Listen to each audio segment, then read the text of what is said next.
Thank you for tuning in.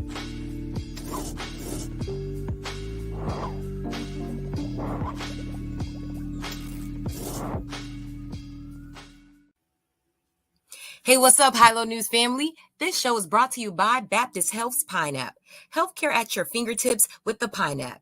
Head to HiloNewsMiami.com right now to learn more about their app and all the new features created to improve your healthcare experience with Baptist Health. Thank you for tuning in.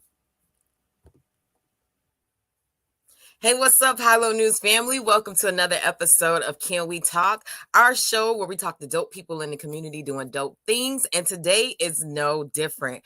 I'm really excited to have our guest on today. She's a friend and supporter of Hilo News. I've known her for, maybe like 15 years at this point. We went to the same high school. She's doing amazing things in the community, and she has some really important information to tell us about pancreatic cancer and how it affects the Black community. Without further ado, I would love to introduce my very special guest, Joelle Hervis, to the show. What's up, Joelle? Hi, hey. I'm so thrilled to be here. I'm a huge fan of Hilo. I'm a huge fan of you and everything that you're doing.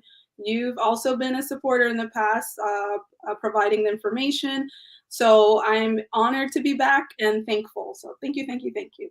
Thank you. And if people have really been rocking with Hilo News, they know that you are on our panels talking about show reviews and giving your insight and funny commentary. So you definitely are no stranger to Hilo News. But I'm so happy to have you here today to talk about this very important matter that's going on in the community. And you know what? We'll jump right into it. You're working with the Pancreatic Cancer Action Network, correct? And yes. You're the volunteer affiliate chair. And you guys have some really cool things going on in the community. For people who may not know about the organization, can you tell us about who they are and what you guys do in the community? Yes, so PanCan is Pancreatic Cancer Action Network. I'll say PanCan, so we're not saying. Yeah, me too. I'm going to switch to that. It's a great organization that provides support to patients, caregivers who are going through pancreatic cancer and their loved ones. They also fund research, extremely important research. Pancreatic cancer is one of the most underfunded cancers, even though it's the third deadliest in the country and the third deadliest in Florida. So they secure government funding, secure funding in general for research, for clinical trials, for all sorts of things to support actual patients, excuse me, and provide them support through Patient Central, which is all free for people who are going through this or who have had a diagnosis or are a caregiver. And they also uplift members of the community and raise awareness. And there are 2 chapters in South Florida. One is in Miami, and then the one that I'm the affiliate chair for is Broward-Palm Beach. So our work is essentially raising awareness, raising funds, and supporting those who are going through this very awful disease. And I commend you and everyone who's working around this cause. We need more people to be doing this type of work and bringing awareness to issues that matter and really affect our community the most. You know, we were talking offline about how you got started, and I would love for you to share, like, what was your connection and what drew you into working with PanCan? Can you, go into, some detail about, like, how you became, active with the chapter? Yes. So unfortunately, in 2017, and I have her pinned here. Oh, here, sorry. In 2017, I lost my grandmother. She's like her name's Martina. She was like my second mom to pancreatic cancer. She was actually diagnosed 9 months before her death. It happened very fast. We didn't know anything. I didn't really know anything about pancreatic cancer. It's one of those situations that until it happens to you, you really, don't know. So we were kind of, when she was diagnosed, we were scrambling to figure out, what can we do? And unfortunately, she did pass. It was stage 4, and pancreatic cancer only has, as of now, an 11% survival rate. That my grandmother, unfortunately, was one of those people who did not survive.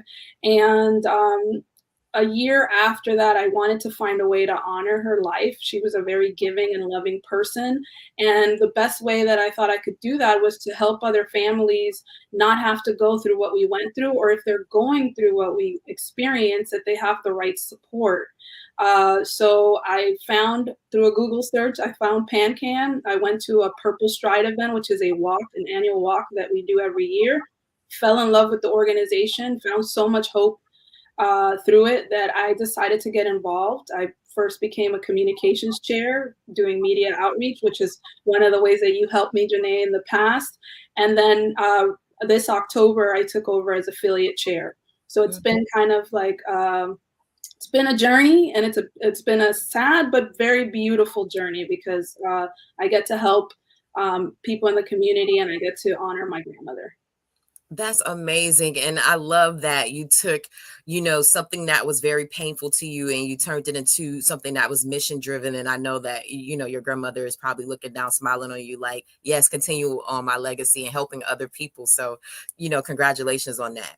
Thank you. And she was also a ham. She loved like TV and stuff. And I found her picture plastered all over TV and all over here. So she would have been very happy about that.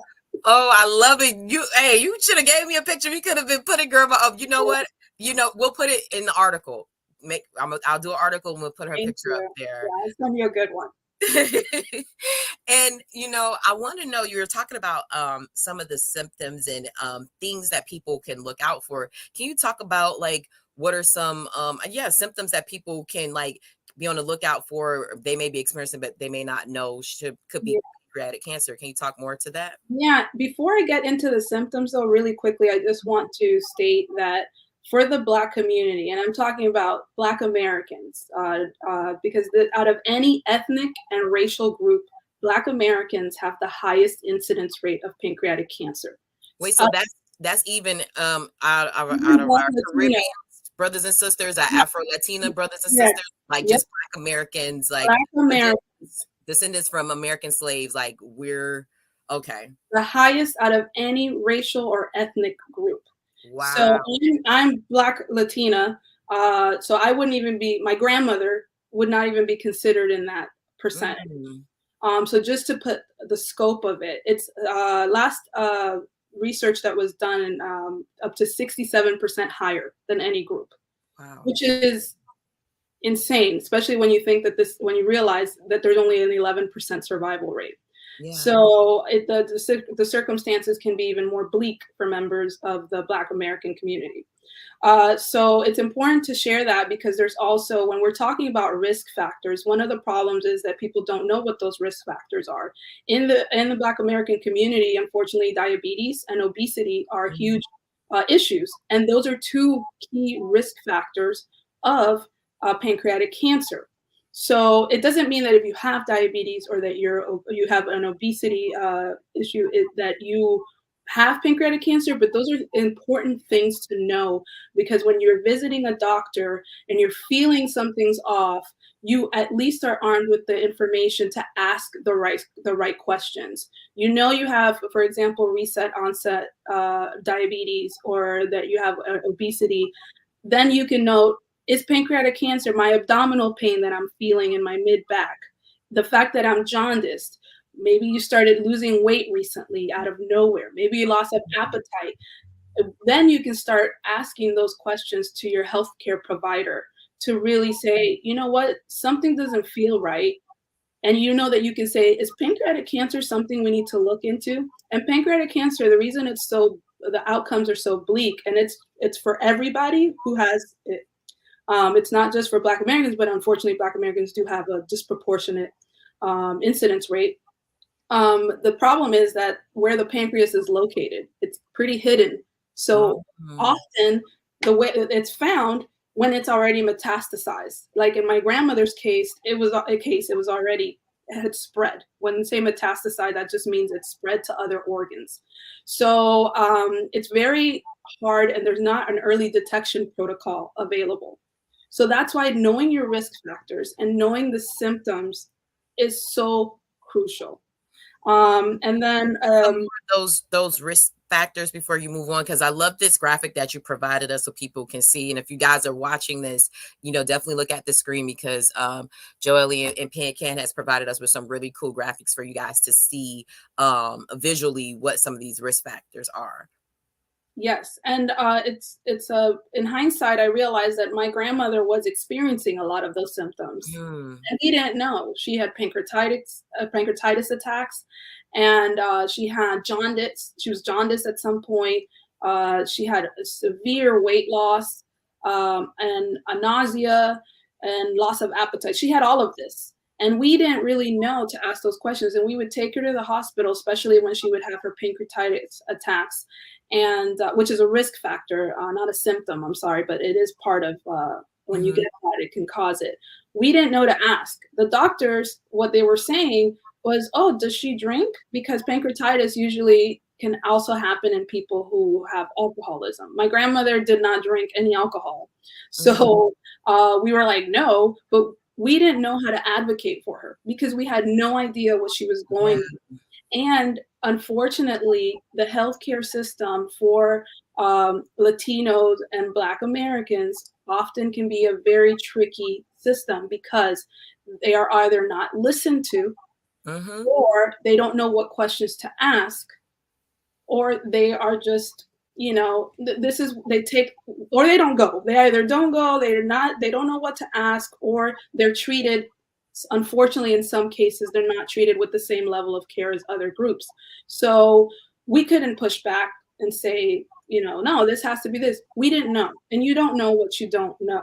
So that's why understanding the risk factors, understanding the symptoms can help you ask the right questions. And Patient Central, which is a free resource available to anybody. The patient research services can help provide this type of support, can help you learn how to advocate for yourself, what questions to ask, even find doctors in your area that can help you. If you have an economic situation that doesn't allow you to go to a specific specialist, through patient services, they will help you connect with someone that could maybe provide that help.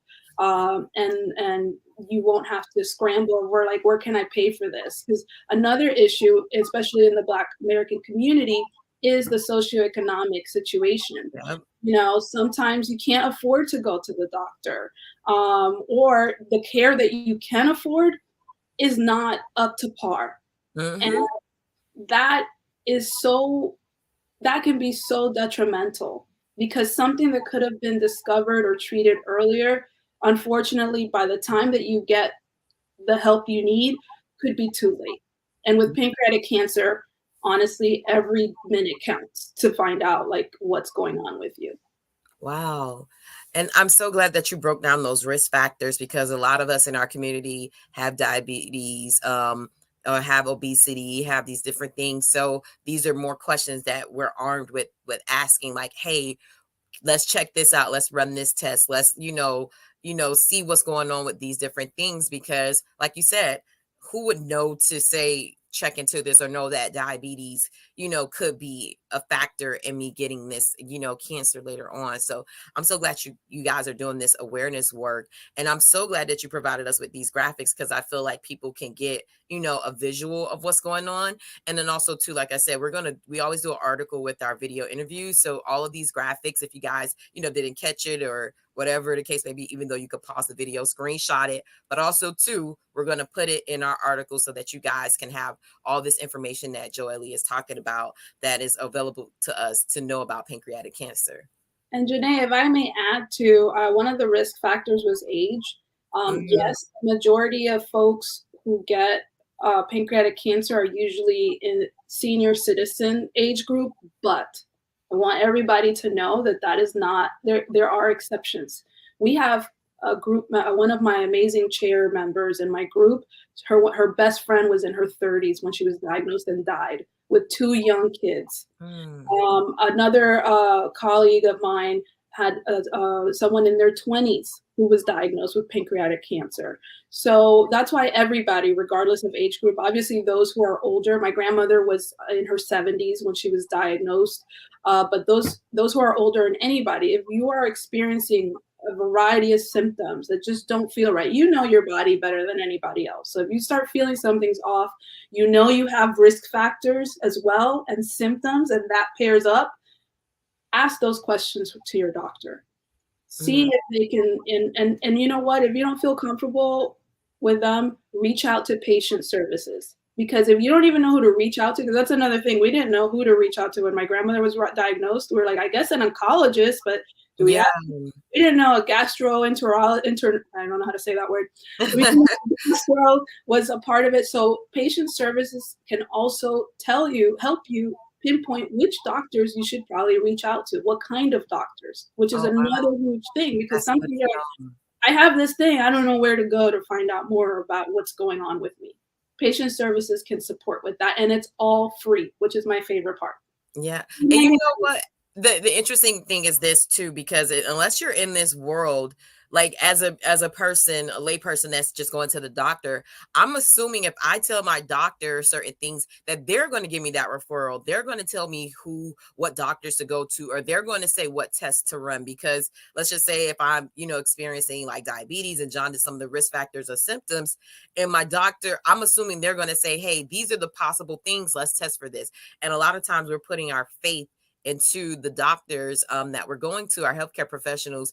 And it's amazing to me that you're saying that they may not even tell you or even do these tests. So I'm glad you guys, or that makes what you guys are doing even more important, because how would you know to do any of this stuff? Again, you don't know what you don't know. And I'll give you another brief example.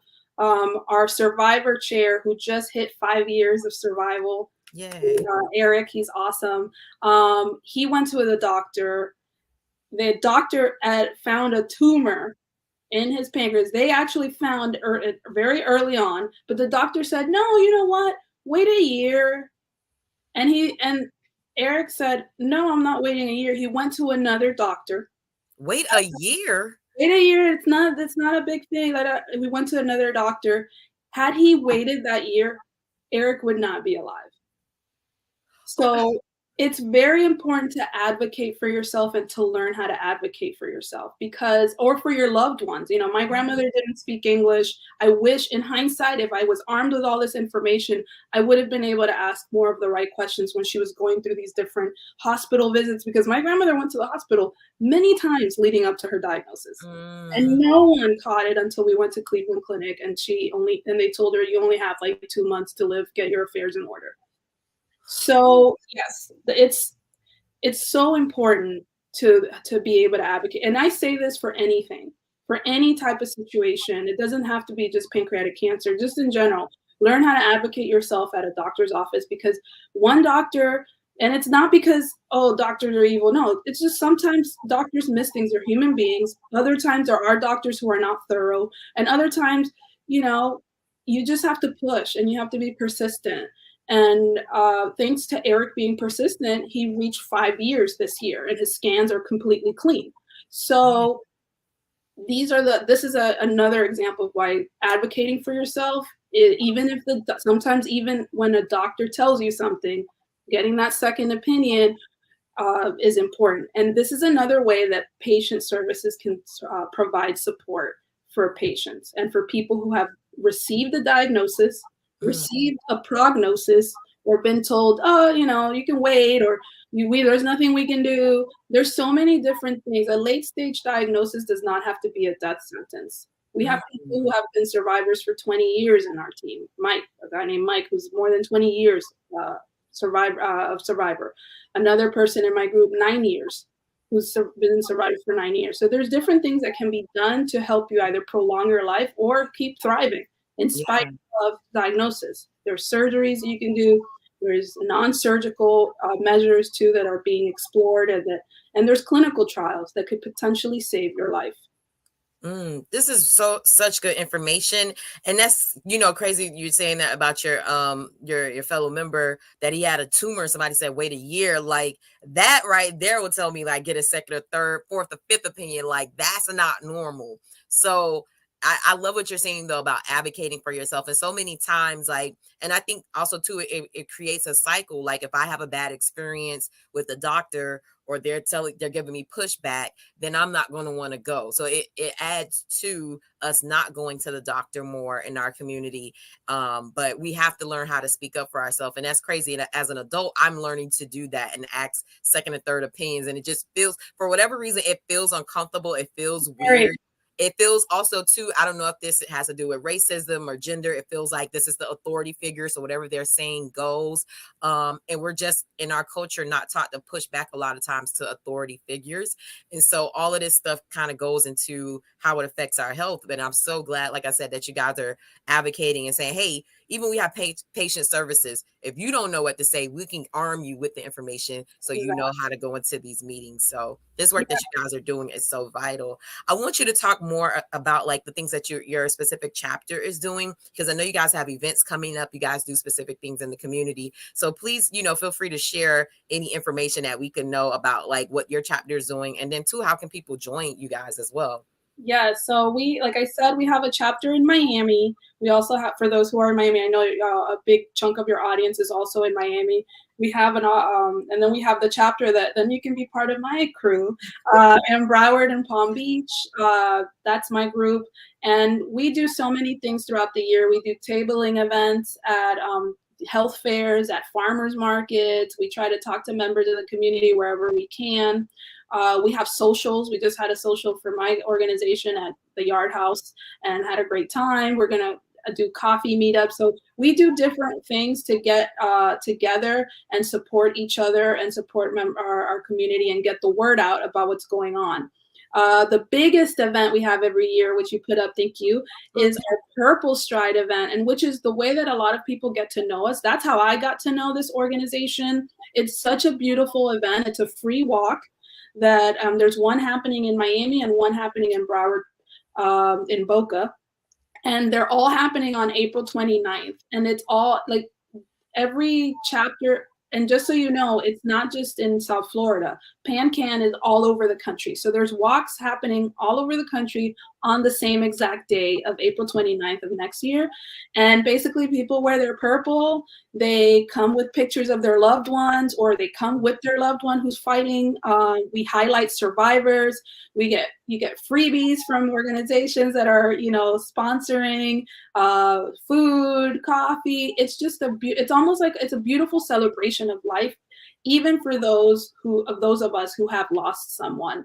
When I first went, because you kind of feel like, but you're by yourself and in an island and no one knows what you've gone through. And then you get there and you see all these people who fully understand what you've experienced. And then there's the hopeful part, because then they show all the survivors. And you see there is hope. There is a possibility to make sure that other people don't have to die from this. So it's just, I love this event every year. It's my favorite thing. PanCan, volunteering for PanCan is one of the most meaningful things I do, probably the most meaningful thing I do in my life. People can get involved in any way and at any capacity. You could become a chair member I have several positions open in my group. So you can take your skills, whatever those skills might be, and apply them to a role. So I'm recruiting for that. So if you're interested in learning more, you can reach out to me about that too. In Miami as well, I know they have positions open. You could be just a general volunteer, attend the meetings. When you see an invite for a meeting, just attend virtually or in person and see what we're doing, what we're talking about, and if you'd be interested. We also have a Facebook group, our Broward Palm Beach Facebook group. That's where we post all our information.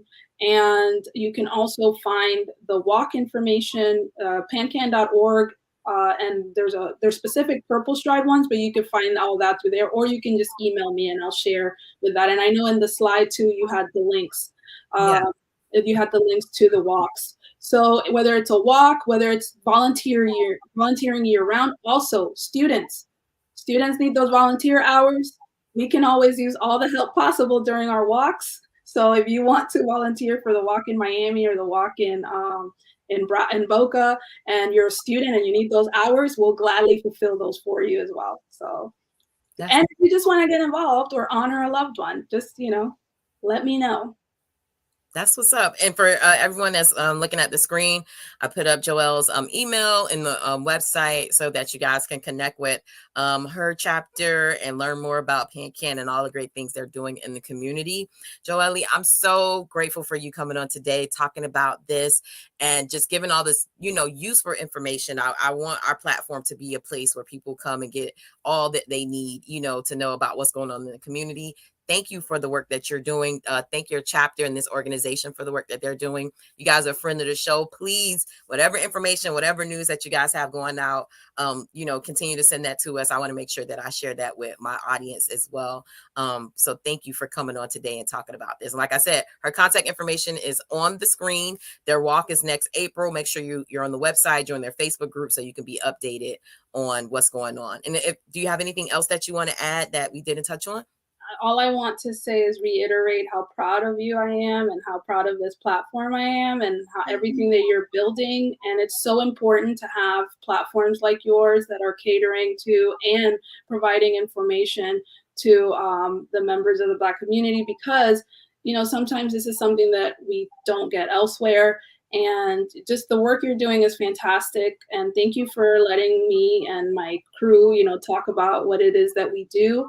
Our goal is to help everybody who's dealing with pancreatic cancer.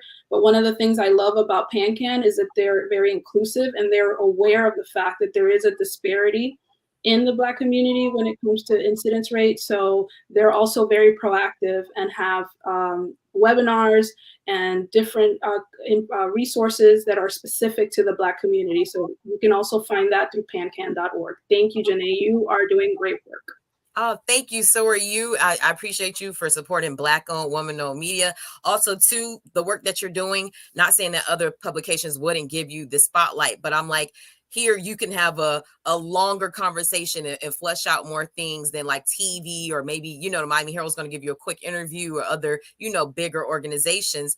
For us here, we can take the time and really dig into subjects. And so I'm really grateful that you saw the value in coming to Halo News to tell your story and what you guys are doing there. So thank you again. This has been an amazing episode of Can We Talk? Joelle, thank you so much for the work you're doing. Guys, we'll see you next time.